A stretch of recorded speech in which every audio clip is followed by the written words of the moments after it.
I think the thing that surprises me most is the creative process or the creative moment when the concept occurs.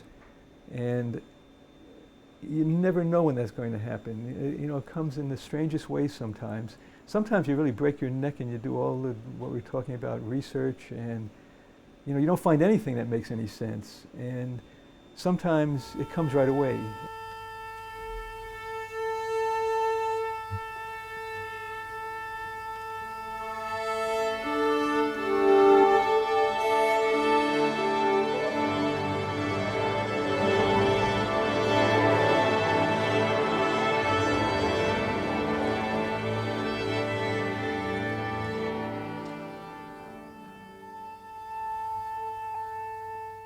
I think I really started clicking when I was in my junior year at Pratt. I studied industrial design in my last 3 years at Pratt. I was in my junior year when General Motors came in. They went around to all the schools and interviewed students.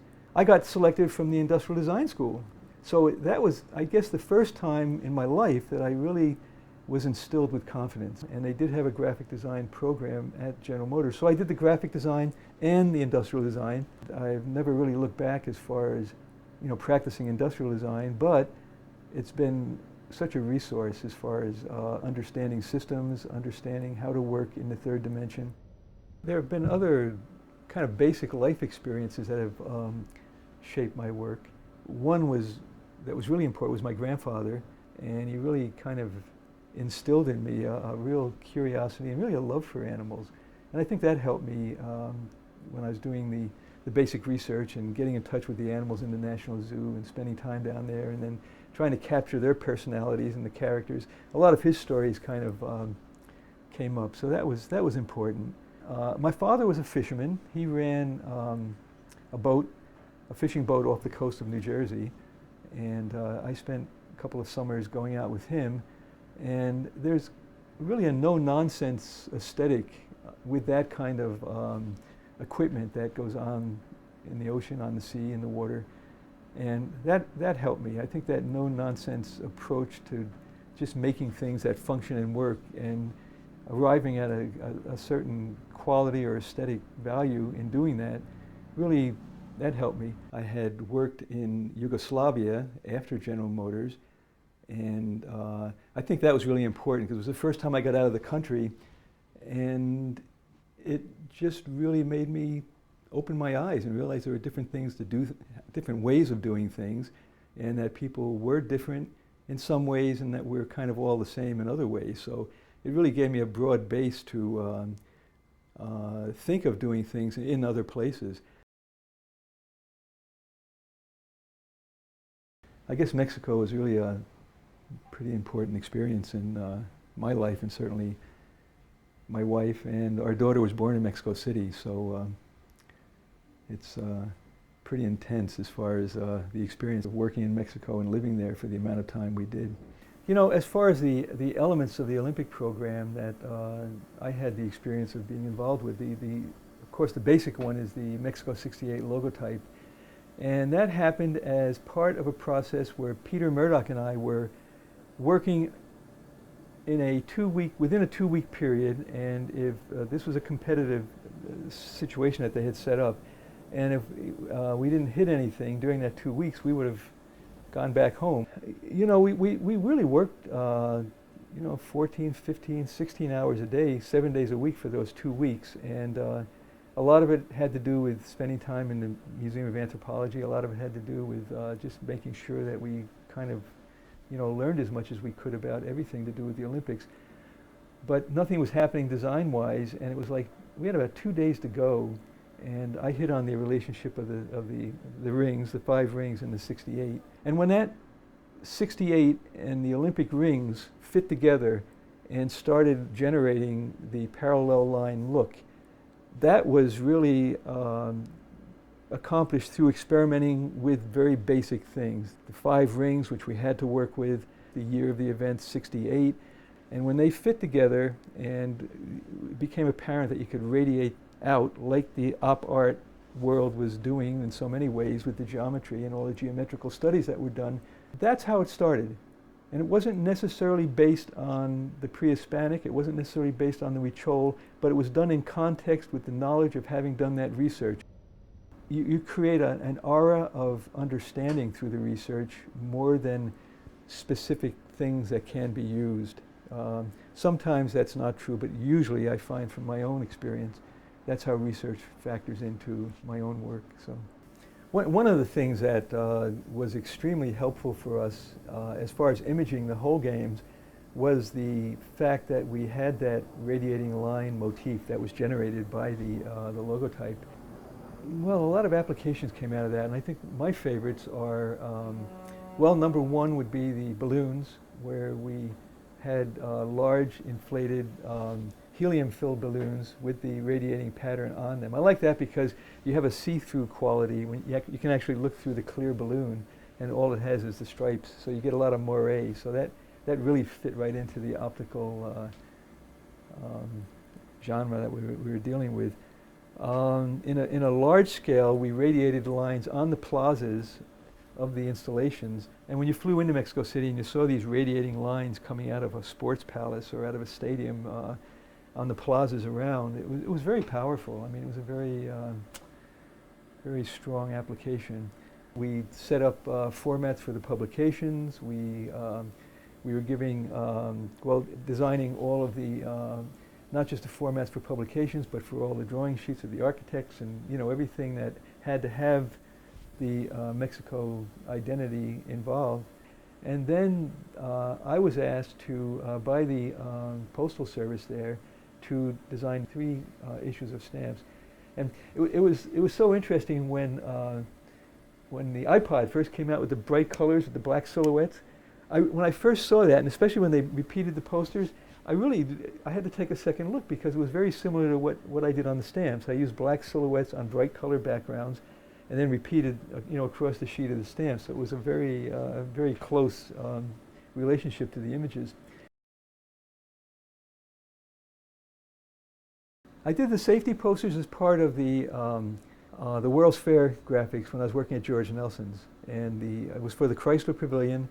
That was the first time really where I saw the possibility of developing a branding element and systemizing it.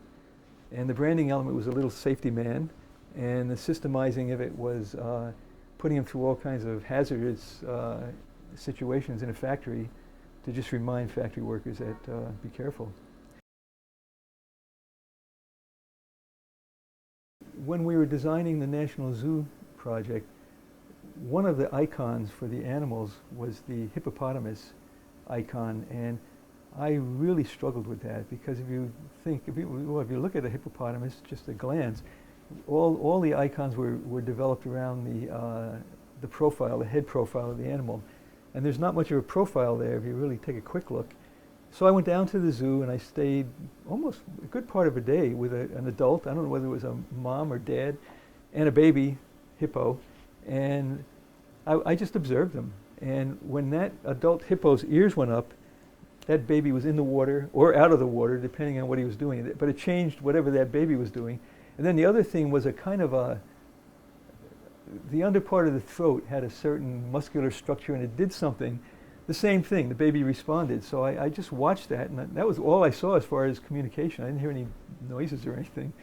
And so when I got back into doing the icon, it was those 2 areas that what really needed to be refined was to really understand somehow what was going on with those areas.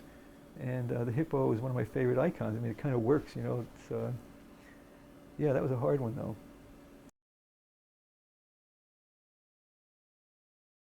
Iconography, if it's designed and implemented properly, can really be so helpful in so many ways in an environment, in a city, on transportation systems. You know, I think the fact that iconography has become so important in navigating computer systems, it's more on the consciousness of people, so in a positive way. Because when I first started really getting an interest in iconography, it was thought of as being something for illiterate people, you know, and the argument for me was, in some ways it's a better way of communicating. Not in all ways, and you're not going to accomplish everything with it, but, you know, it can be very supportive of words, or it can actually be used in place of words and communicate. So that's the area that excites me. I keep a journal, and I've been doing this for a number of years now, I think since 1960. This is one day, having breakfast on the terrace, pulling a rune stone. I usually do that just to kind of get a sense of what the runes are looking at that day. Then usually get into projects. This is the ferry terminal over in Staten Island. Then I went downtown, have lunch at one of my favorite places down in Soho, and then work on a project there. Looks like I had dinner at this. Basically what I do is I put either photo images in, or I cut a piece of the matchbook or the card, or something that's significant as far as what I did that day. So this is Monday, Tuesday, Wednesday, Thursday. So this is really kind of a visual index that ties in with other things that I have, like correspondence. Before I went down, I had a haircut, and I've been doing, I don't know how long I've been doing this, but I've been doing it a long time. This is my before. That's before. And this is one of my better haircuts, and that's after. When we made the poster with the little pre-Hispanic heads, I set that up with the photographer, and we did it very carefully with one man's collection in Mexico City. And we really took our time and got the whole proportions of the poster right and everything. And what I was going to do, the typography goes across the top, and I had a soccer ball that was going to go right in the center. So we came back the next morning to photograph it and set up all the lighting. We did, we photographed it, and then I had some deadlines for the posters, and I looked at it, and the guy's cat, whose collection it was, had knocked all the pieces off of the upper right-hand corner of the setup. So, and I didn't really know what to do. I mean, that was before Photoshop and everything. I couldn't kind of fix it too easily. So I put the ball up there, and it's a better poster.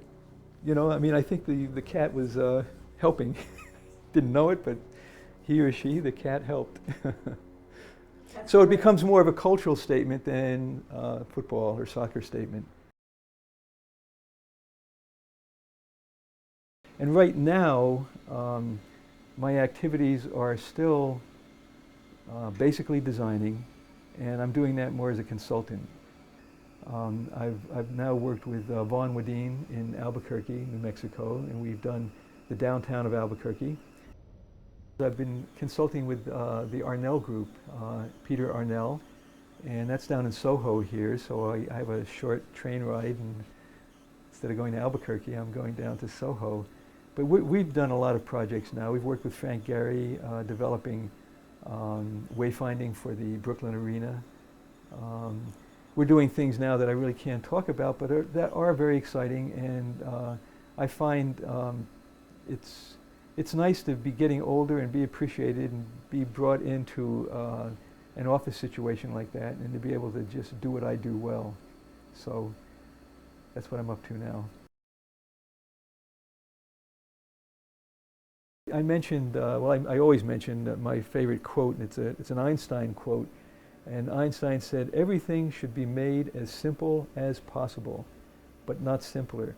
And it's that "but not simpler" part that really fuels the whole quest right there. It's that really do get things like a haiku or a really well, written poem, to get everything out of there except what you really need, but don't get so much out that you lose the essence, or you lose the intent of what you're trying to communicate.